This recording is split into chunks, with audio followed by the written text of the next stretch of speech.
Hey, salut tout le monde, on se retrouve pour une nouvelle vidéo où on continue le tour des questions fréquemment posées dans le domaine de la 3D, des effets spéciaux. Ici, on est avec une question très importante qui est: faut-il faire ou non une école pour la 3D, les effets spéciaux? C'est une question fréquente qui revient souvent, qui semble anodine dans un premier regard, mais lorsqu'on prend le temps d'y réfléchir, cela est un peu plus complexe. Plusieurs pistes seront évoquées dans cette vidéo qui vous permettront d'optimiser votre choix afin d'atteindre vos objectifs de manière claire et directe. Donc n'hésitez pas à vous abonner, liker la vidéo, partager, venez nous rejoindre sur les réseaux sociaux Instagram, TikTok, Twitter, Snapchat pour suivre toute notre actualité. C'est parti pour un nouveau VFX Coffee.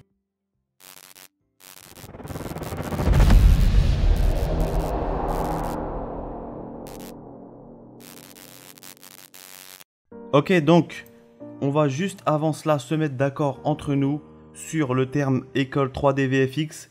C'est bien sûr pour regrouper tous les domaines, car quand on intègre justement une école de 3D ou une école spécialisée dans les effets spéciaux, on va toucher à différents domaines, mais bien sûr on va utiliser différents logiciels, que ce soit des logiciels de compositing ou de 3D bien évidemment. Donc on peut spécialiser après par la suite dans les effets spéciaux avec des logiciels qui sortent un petit peu de la 3D classique, et on peut être dans d'autres logiciels qui seront plus axés sur le compositing où on fera moins de 3D, etc. Donc là on a voulu regrouper directement en disant une école de 3D VFX afin de regrouper justement tous les instituts qui fournissent un cursus dans le domaine de la 3D, des effets spéciaux. Donc une fois qu'on s'est mis d'accord sur ces termes, on peut commencer tranquillement.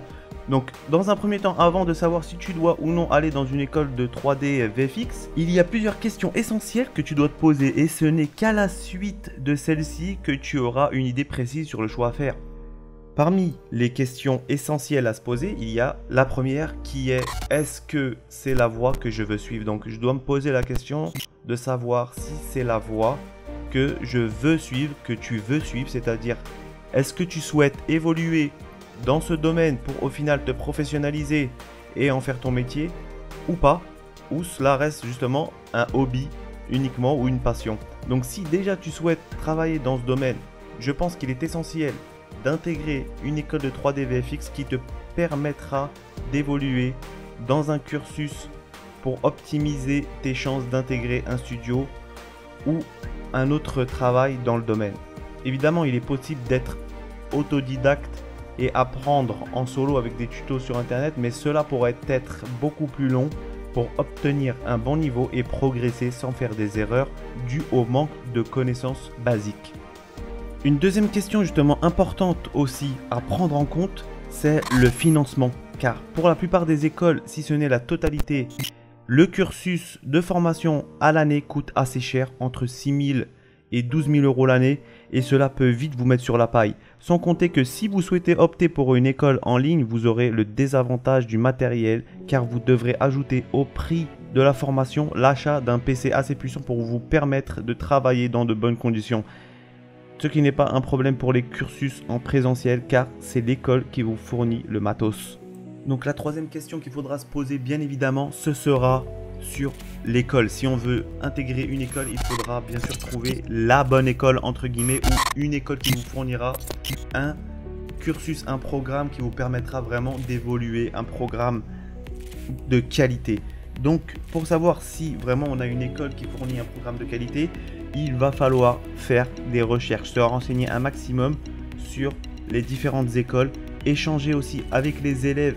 Donc les élèves postent leurs travaux, on peut les voir sur YouTube ou Vimeo par exemple. On peut choisir une école. Souvent, je vais prendre l'exemple de l'école ArtFX. Souvent on a une chaîne, que ce soit ArtFX ou autre, on a une chaîne sur YouTube ou Vimeo qui propose les vidéos, les travaux de leurs élèves. On a les noms, on a les emails, et bien souvent aussi on a sur le site de l'école un forum qui permet d'échanger avec les élèves, et vous pouvez vous inscrire et à ce moment-là discuter avec eux pour savoir quels sont les programmes, quelle est la qualité de l'enseignement, à savoir l'ambiance de la classe, etc. Et ce sera la même chose que ce soit les écoles en présentiel ou les écoles à distance en e-learning. Donc ce sera aussi une chose à prendre en compte de savoir est-ce que je vais dans une école pour travailler en présentiel ou est-ce que je fais une école à distance. Et à ce niveau-là, il y a bien sûr des avantages et des inconvénients qu'on va présenter brièvement. Pour les écoles en présentiel, vous avez comme avantage d'avoir le matériel à disposition, un meilleur échange avec les professeurs et les élèves, une bonne ambiance de travail qui vous permettra justement d'améliorer vos compétences rapidement. Mais les inconvénients, bien évidemment, si vous n'êtes pas de la région, il faudra vous déplacer et habiter soit sur la région où l'école fournit son enseignement, ou soit si vous avez un long trajet, aussi il faudra prendre en considération le fait de faire ce long trajet. Donc il y aura des horaires à respecter. Il y aura aussi l'impossibilité de revisionner les cours.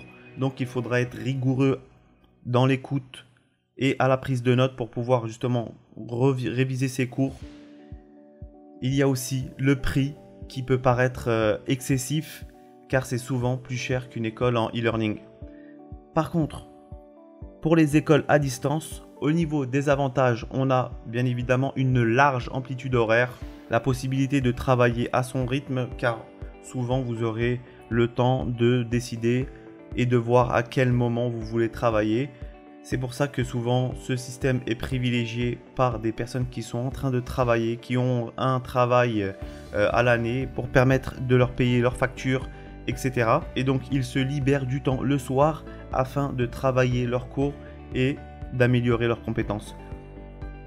Il y a aussi un avantage qui est considérable, c'est le fait que l'on puisse revisionner les cours. Donc les cours auxquels on participe sont enregistrés et sont mis en ligne sur la plateforme. Donc on peut revoir des choses qu'on n'a pas comprises et surtout qu'on a des modules qui sont déjà enregistrés qu'on peut revoir et revoir afin de pouvoir maîtriser les techniques. Il y a aussi la possibilité comme avantage de travailler à n'importe quel endroit. Si vous êtes amené à vous déplacer, vous avez uniquement besoin d'une connexion à Internet pour permettre d'accéder à la plateforme. Mais aussi vous avez comme avantage le prix qui est plus attractif que pour les écoles en présentiel. Mais je l'ai mis en dernier point de la liste des avantages tout simplement car vous allez devoir inclure le coût du matériel et des logiciels. C'est pour cela que je le mets en partie dans la liste des inconvénients. Donc dans la liste des inconvénients, on retrouve ce coût du matériel et des logiciels qui peut vite grimper. On a aussi le fait de perdre un petit peu la motivation car on est tout seul, on est moins accompagné, on a une moins bonne ambiance de travail si je peux me permettre. Et on doit vraiment se motiver chaque jour et trouver la force de continuer. On a aussi comme inconvénient dans les écoles à distance l'ambiance de travail qui est forcément très réduite, où on a un échange aussi avec les profs qui est un peu plus difficile vu qu'on doit passer par des messages ou prendre rendez-vous pour discuter avec eux, ce qui crée aussi des zones de flottement et à ce moment-là il faut quand même garder le cap et tenir le rythme, ce qui est très difficile dans les écoles à distance. Ces principaux points sont à prendre en compte si l'on souhaite aller dans une école de 3D VFX. Par contre, si tu es indécis sur le fait de te professionnaliser ou pas, mais que tu souhaites quand même intégrer ce genre de cursus car ça te plaît, alors une école de 3D serait un bon choix pour toi, bien sûr, si tu en as les moyens. Tu seras motivé pour continuer à apprendre et avoir de bases solides. Surtout qu'en général, la première année, les écoles permettent de toucher à toutes les disciplines dans la 3D, c'est-à-dire la modélisation, l'animation, la FX simulation, etc., etc. Ce qui vous permet de mieux vous orienter et de mieux orienter votre choix par la suite. Enfin, même pour les personnes autodidactes ne voulant pas passer par une école, il est possible de se former seul à travers des tutos et une documentation trouvée sur internet. Mais comme nous l'avons dit au début de la vidéo, le chemin sera long et plus difficile pour au final pouvoir travailler dans ce domaine ou non, bien sûr. Malgré toutes ces infos, en fonction de votre choix, il sera primordial d'opter pour la qualité du contenu, que ce soit pour le choix d'une école ou pour des formations en ligne. Si vraiment vous êtes uniquement passionné et souhaitez découvrir la 3D, les effets spéciaux, penchez-vous sur les contenus gratuits, ainsi vous pourrez préserver votre portefeuille. Pour conclure, l'essentiel est de s'interroger sur la voie que l'on veut entreprendre.